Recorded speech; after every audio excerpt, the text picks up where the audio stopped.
Me llamo Liana Rodríguez Perie. Sí, el apellido de mi padre es un apellido compuesto. Nací en Misiones. Mi padre era misionero también, de Misiones. Mi madre era maestra, docente de la época del 30 y pico, o sea, principios del siglo pasado. Mi madre ahí conoce a mi padre, se casan, son jovencitos. Tengo fotografías, bueno, después pasarán, de mis padres en ese momento. Y llego a tener un problema de salud que me hace ser muy chiquita, no asimilo el calcio, entonces me dan calcio para que crezca, y eso me produce un problema muy serio, me deja paralítica desde los 18 meses hasta los 3 años en Misiones. Y mi padre, director de una escuela en medio del monte, mi madre era su esposa y la maestra de la escuela, o sea que yo me crié en medio de docentes que hicieron todo lo posible por ayudarme en mi parálisis. Por eso yo aprendí a leer y escribir desde muy chiquita, y eso me hizo adorar la lectura, hasta que mi padre tuvo un accidente en un incendio forestal y tienen que salir de Misiones. Eso me viene bien a mí, que sufría de asma, y al salir todos de Misiones, yo me mejoré mucho y papá recuperó su salud acá en Córdoba.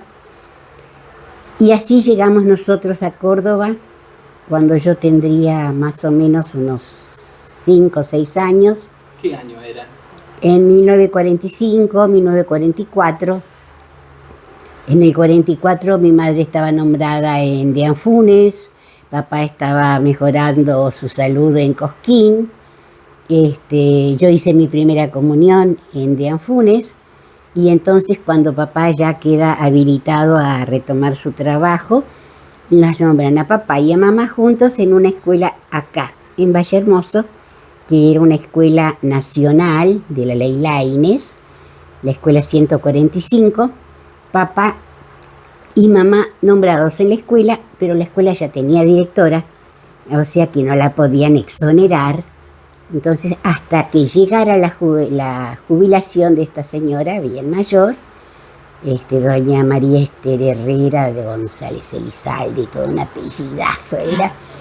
Y bueno, papá le nombraron como secretario de la escuela, y empezó a manejar la escuela desde entonces, desde 1946 en adelante, hasta que se jubiló. Y mi madre, como maestra, mamá nunca quiso dejar el grado, tuvo oportunidades de pasar a ser vicedirectora o directora, en fin. Ella nunca quiso, ella amaba el aula, los alumnos, y siempre tuvo fama de mujer muy enérgica, muy dura. No era tan dura, era pura facha.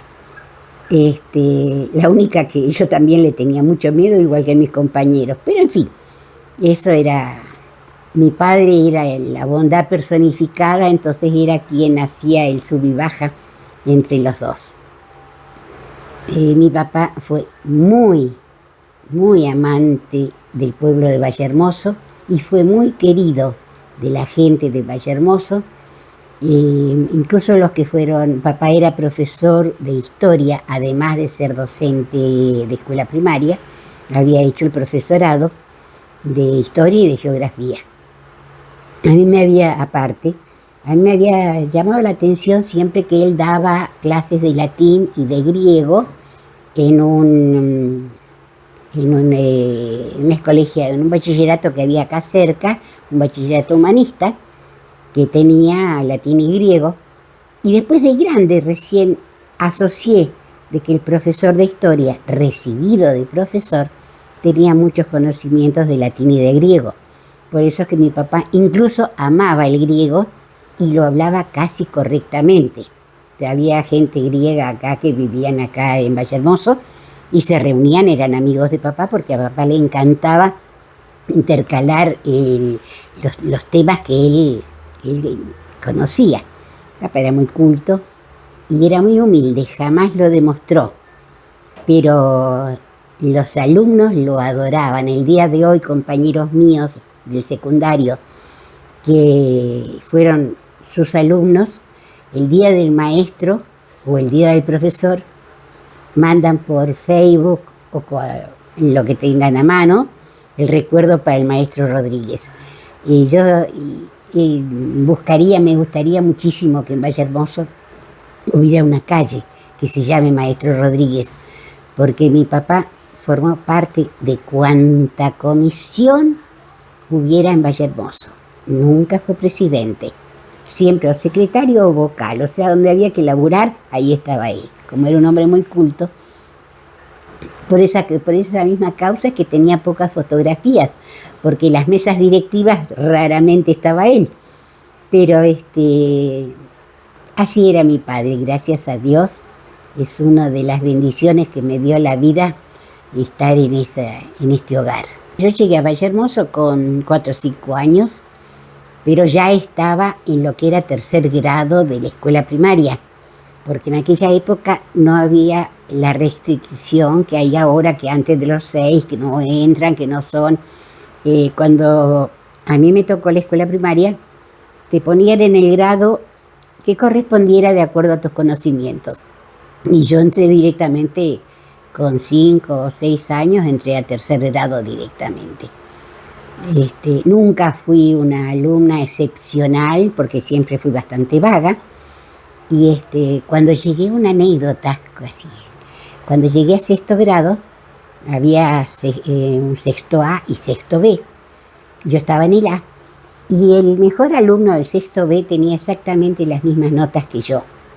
Era un varón muy querido mío, muy querido nuestro, muy buen compañero.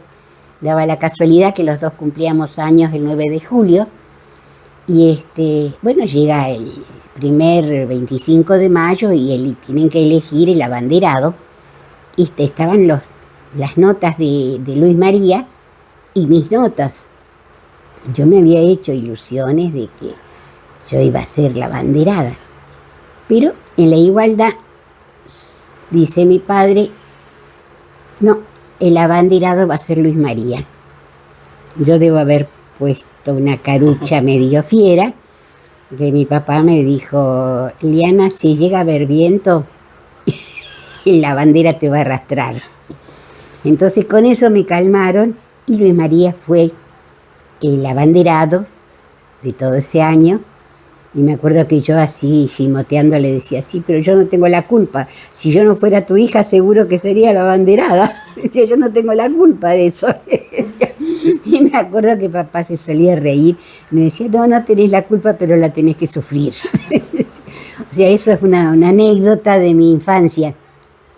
Siempre estuve en el ambiente docente. Hija de padres docentes, yo tenía que ser docente. Y una cosa que le agradezco a mi madre es que yo no quería ser docente, pero mi madre, con su cara de española seria, me dijo, si no sos docente no vas a la universidad. Entonces yo tuve que bajar la cabeza, empezar a estudiar la docencia y me recibí de maestra, muy jovencita. Con 16 años ya me recibí de maestra y lógicamente siendo papá director de la escuela, la primera suplencia que hubo fue para mí, o sea que empecé a trabajar inmediatamente. Hay una anécdota que me llegó al alma. Hace poco, yo ya con más de 80, ya recontra jubilada, estaba con uno de esos ataques de dolores que nos agarran a los viejos. Y viene la enfermera que me estaba cuidando y me dice, Eliana, hay una señora acá en la puerta que pide para hablar con alguien. Ah, bueno, le digo, hacela pasar que hace mucho frío afuera. Entonces cuando pasa la señora esta con otra, 2 personas mayores, yo tengo la foto que ya vieron de mi padre acá en mi casa. Y una de estas personas mira la foto de mi padre y dice, ¿qué hace la fotografía del profesor Rodríguez Pería acá? Entonces yo puse cara de perro y así medio con un poco de prepotencia le digo, y hace que es mi padre. Como diciendo, ¿y a vos qué te importa? ¿Quién sos vos para cuestionar dónde está una foto de mi padre?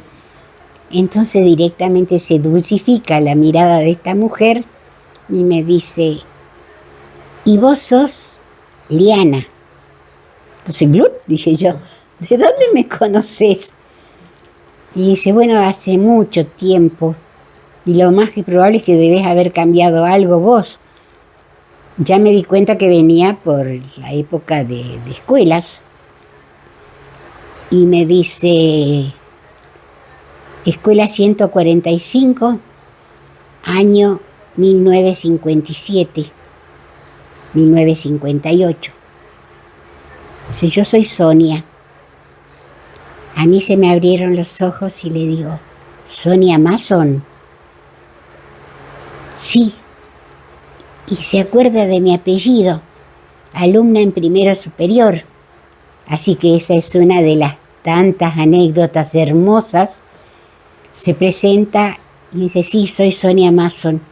¿Qué es de tu vida? Y dice, soy médica, vivo en Buenos Aires y hacen años que estoy viniendo para encontrar algo y me entero de que estaba este hostel y me acordé dónde quedaba la casa y bueno, y acá estoy buscando. Así que esa es una de las anécdotas de lo que es la docencia. Yo me recibí muy joven. Ahí está una de mis exalumnas. Era un demonio inquieto, Sonia Mason, ¿cómo será que todavía la recuerdo? Y hasta tengo una tarjetita que me había mandado para mi cumpleaños desde primero superior. Y o sea que después de allí, después de mi vuelta de Europa, de mi primer viaje, me quedó Chico Valle. Y yo quería salir de Valle Hermoso y tenía mis razones privadas. Consigo un puesto en la provincia de Santa Fe al frente de escuelas de campo, o sea que personal único, con dirección a cargo, maestra de todos los grados del primario, y esa fue mi vida. Allí nació mi hijo, Daniel. Situaciones difíciles hacen que yo críe sola a mi hijo, ¿no? Así que andaba yo con mi muchachito al hombro. Y es el día de hoy en que mi muchachito me lleva a él, a los hombros de él. Y cuando estoy feliz en mi trabajo en Santa Fe, con Danielito que iba creciendo, me entero cuando ya Dani iba teniendo como 4 o 5 años, 968 por allí. Y recibo una carta del padre Leclerc diciendo que mi mamá había quedado ciega, que estaba muy mal con arteriosclerosis, con diabetes, estaba quedando ciega, en fin, con muchos problemas, y que el padre Leclerc, mis padres se habían separado, y el padre Leclerc no sabía qué hacer con mis hermanas, que eran inmanejables.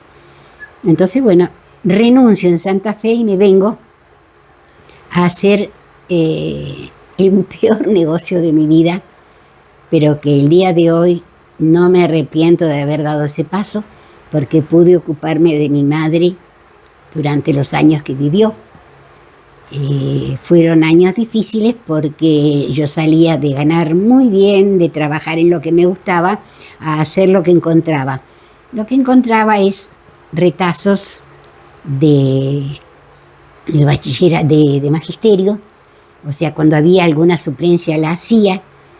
Entré también en el pero o era suplente en la provincia, en los cargos provinciales, o entraba en alguna